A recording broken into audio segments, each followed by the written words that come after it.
По Миле Јанакиевски и екс-министерот Спиро Ристовски доби пресуда во судот во Страсбур за неосновано држење во долг притвор. Во пресудата се посочува дека притворот на Ристовски за случајот 27 април, кој траел 21 месец, бил неоправдано продолжуван. Досудена е нематеријална и материјална уштета во вредност од 2250 евра, која државата треба да ја исплати во рок од 3 месеци од правосилноста на пресудата. Адвокатот на Ристовски, Коста Богданов, објаснува дека судот оценил дека е направена повреда на членот 5 од Конвенцијата за заштита на човековите права, кој го штити правото на слобода.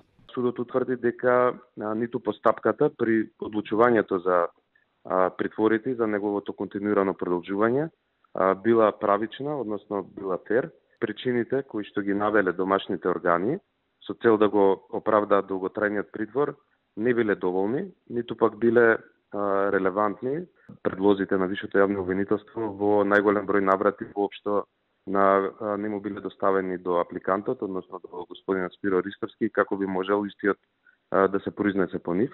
Слична присуда во ноември минатата година судот во Страсбур донеси за поранешниот министер за транспорт и врски Миле Јанакиевски. Судот тогаш оцени дека на Јанакиевски неоправдано му бил продолжуван домашниот притвор за случаите 27 април и шпанските скали, а нему државата треба да му исплати оштета од вкупно 6100 евра. Богданов вели дека за жал исплатата на овие суми од државниот буџет е единствениот механизам, а овие ситуации остануваат како поука за државата за тоа како да делува во иднина и како да ги задоволи стандардите на конвенцијата како дел од Советот од Европа. Се потврдува уште еднаш заклучокот дека нашата држава, барем во делот на притворот, се уште заостанува во контекст на останатите цивилизирани држави кои што се дел од Советна Европа. Богданов посочува дека во самата пресуда судот во Страсбур укажува на што би требало да внимаваат домашните судови при носењето одлуки.